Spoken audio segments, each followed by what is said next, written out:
निकालने का काम किया।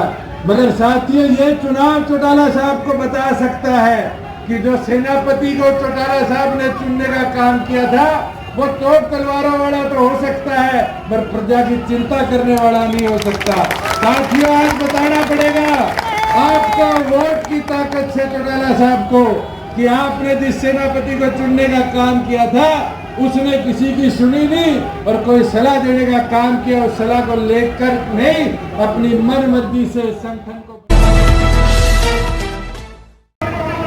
जब हम संयुक्त तौर पर जीतने की बात करते हैं तो जिम्मेवारी एक एक साथी की बनती है कि अगले 100 घंटे जो इस प्रचार के बचे हैं पोलिंग तक के, दिन रात एक कर अपना एक एक वोट कमल का बटन दबाकर गोविंद जी के पक्ष में डालकर इस गठबंधन को और मजबूती देने का काम करें। साथियों, 2 साल आपकी सरकार को प्रदेश में बड़े हो गए और 2 साल के अंदर चाहे वो ग्रामीण अंचल के विकास की बात हो, किसान की उन्नति की बात हो, गरीब की उन्नति की बात हो, निरंतर आपकी सरकार का प्रयास रहा है कि लगन के साथ, पूरी निष्ठा के साथ काम किया जाए। और आज उसका नतीजा है कि 3 फसलें आ गई, किसान के जीरी का, किसान की गेहूं का, किसान की सरसों का, बाजरे का, दाल का, और तो और इलाहाबाद हल्के में तो मूंगफली भी बोया करते हैं। मूंगफली का भी MSP का एक एक पैसा 72 घंटे में किसान के खाते में देने का काम आपकी सरकार ने किया। साथियों, मुझे वो दिन भी याद है जब किसान के खाते में पैसा देने की बात करी थी तो लोग विरोध किया करते थे, भारतीय विरोध किया करते थे, ये कहा करते थे किसान पैसा नहीं लौटाएगा। मगर आज हरियाणा की पहल को पूरे देश ने अपनाने का काम किया। अपने साथ लगता हुआ राजस्थान है, जीरी खरीदी की गंगानगर में, हनुमानगढ़ में, खाते में पैसा भेजा गया। और तो और उसका नतीजा देखो, आज आपकी सरकार ने बाजरे का 3.25 लाख किसानों के खाते में 600 रुपया DBT कर उसकी फसल से पहले उसको उसका मूल देने का काम किया है। साथियों, मैं तो इनको कहना चाहूंगा कि आज जब किसान की प्रगति और उन्नति की बात आती है तो हमारी सरकार का पहला संकल्प है कि उस किसान को प्रताड़ित ना होना पड़े। अभी मैं जब आ रहा था आपके गांव से पहले परचेज सेंटर बना पड़ा है। क्या जरूरत पड़ी या किसान को रात को मंडी में सोना पड़ा?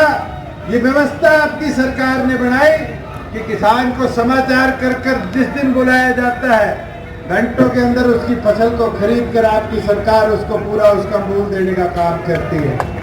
मैं तो साथियों आपको इतना बोलना चाहूंगा कि आज बुढ़ापा पेंशन की बात करें। मुझे याद है जब सरकार बनी लोग 5100 की बात करते थे, पर हमारी सरकार ने 300 दिनों के अंदर बुढ़ापा पेंशन को 2000 से 2500 करने का काम किया और ये रुका नहीं है। जैसे जैसे आगे आपकी सरकार कदम बढ़ा रही है वैसे वैसे बुढ़ापा पेंशन दिन मैं पढ़ता हूँ अंकल है, कल बात करूँ आपको। साथियों, आज हम बात करते हैं सड़कों की। अपने इस इलाके के अंदर पिछले वर्षों में जहाँ हमें सड़कों का विकास बड़ा लिमिटेड दिखा, आज पूरे हरियाणा प्रदेश के अंदर 2500 किलोमीटर सड़कें तो हमने प्रधानमंत्री ग्रामीण सड़क योजना के तहत बनाने का काम किया। अंकल कल बात करूंगा, मैं टाइम को नहीं थम में मिलाऊं फोन याद फिर मैं। जो हमारे गांव की सड़कें वो मार्केटिंग बोर्ड से रिपेयर करवाने का काम किया कि किसान को उसकी मंडी की आहत पूरी तरह सुनिश्चित करी जाए। और तो और बहुत से लोग नॉर्मल काम कर लियो यहाँ इनने तो धोखा कर दिया, दगा कर दिया। मैं तो एक चीज पूछना चाहूंगा, इलाहाबाद की जनता ने मैं बता दूंगा 1000 वोटों के साथ इंडियन नेशनल लोकदल का एक विधायक बनाकर भेजा था और उस उम्मीद के साथ बनाकर भेजा था कि भाई विधायक जाएगा, प्रचार करेगा, प्रचार कर हमारे विकास की बात करेगा। 2 साल तो मैं विधानसभा में रहा, 9 महीने पहले इस्तीफा दिया था। कोई पूछने वाला हो, जब 5 साल के लिए आपको चुनकर भेजा, 1.25 साल में एक बार इलाहाबाद की बात नहीं करी और इस्तीफा देने के बाद कह दिया जब तक कानून वापिस नहीं होंगे मैं विधानसभा में नहीं जाऊंगा। अब दूसरा रूप सामने आ रहा है और रूप क्या है कि मुझे विधानसभा में भेजो। आगे छोरे कहने लग गए विधानसभा में भेज दोगे, कानून वापिस लिया फिर इस्तीफा दे देंगे। क्या विधानसभा के लिए इलाहाबाद की जनता इस्तीफा खेलना चाहती है? यह मौका आपके पास है, इस सरकार को मजबूत बनाओ, गोविंद जी को कमल का बटन दबाकर जिताने का काम करो। और ये विश्वास मैं दिलाता हूँ, मेरी जिम्मेवारी है कि इलाहाबाद के विकास के लिए पूरी तौर पर मैं उतारे रहूंगा। मैं तो एक कहावत जरूर आपको बता सकता हूँ। एक बार एक राजा ने प्रण लिया कि मैं सबसे मजबूत आदमी की अपनी छोरी ब्याहूंगा और फिर उसके बारे में पूरे देश भर में भ्रमण करना शुरू कर दिया। घुमा फिरा के एक राजा मिला और उस राजा के पास कहते थे 58 तोपें थी, 98 बंदूकें थी। राजा ने कहा ये तो तोप बंदूकों वाला आदमी है, छोरी दे दो। ब्याह करा दिया। राजा जंगल में शिकार करने चला गया। 1 महीने तक शिकार करता रहा। 1 महीने वापिस आया, आकर देखा रियासत तो खंडर हो चुकी थी। तो वहां पर आके पूछा कि क्या बात हुई, राजकुमारी के साथ जिसकी शादी हुई उस सेनापति ने प्रजा को संभालने का काम क्यों नहीं किया? तो साथियों आगे से वजीरों ने क्या बोला, कहता महाराज एक चीज तो समझ आ गई, ये किसी को कुछ मानता नहीं और यहाँ कोई इसको समझाने का काम करे इसको वो समझ आता नहीं। तो साथियों आज के दिन इनेलो की हालत तो यही करी। चौटाला साहब तो जब 2013 में जेल में गए तो पूरा राजपाट सौंप कर गए और ये सोच कर गए कि हमारे पीछे से पार्टी संगठन का विस्तार होगा। मगर कई पुराने साथी हैं यहाँ जिनने वो पीड़ा देखी है कि 7 साल के अंदर किस प्रकार से संगठन को तोड़ा गया और बाद में जब साथी आए तो पहले मेरे को, फिर निशांत सिंह जी को, फिर लितानी जी को, फिर सरबजीत जी को, डॉक्टर साहब को, सबको पार्टी से निकालने का काम किया। मगर साथियों ये चुनाव चौटाला साहब को बता सकता है कि जो सेनापति को चौटाला साहब ने चुनने का काम किया था वो तोप तलवारों वाला तो हो सकता है पर प्रजा की चिंता करने वाला नहीं हो सकता। साथियों आज बताना पड़ेगा आपको वोट की ताकत से चौटाला साहब को कि आपने जिस सेनापति को चुनने का काम किया था उसने किसी की सुनी नहीं और कोई सलाह देने का काम किया, उस सलाह को लेकर नहीं अपनी मन मर्जी से संगठन को बर्बाद किया।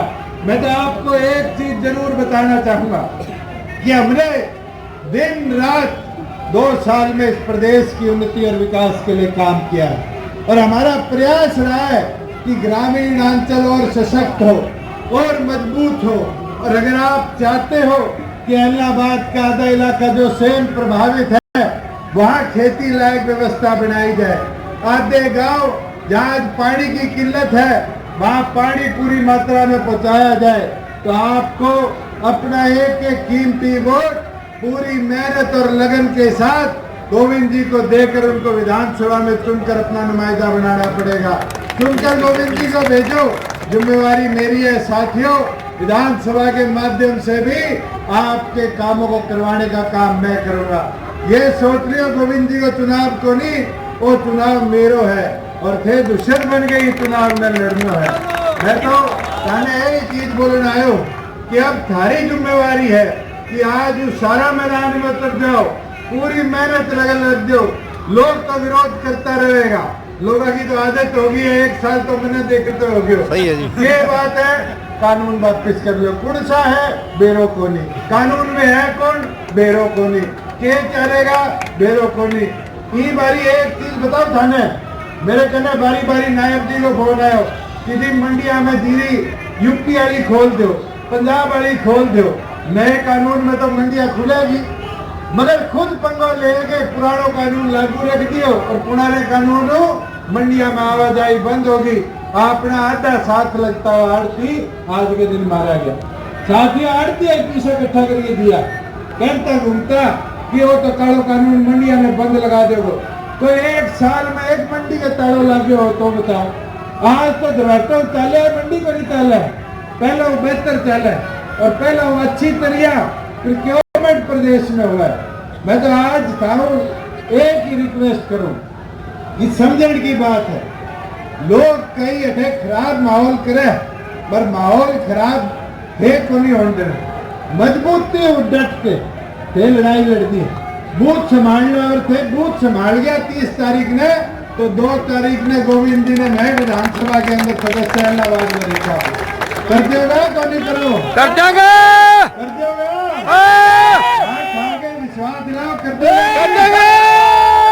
दोबारा थारू भाई अपील करना आयो और एक चीज दोबारा बोल के जाऊं, गोविंद जी को चुनाव को धन्यवाद मेरा चुनाव साथियों।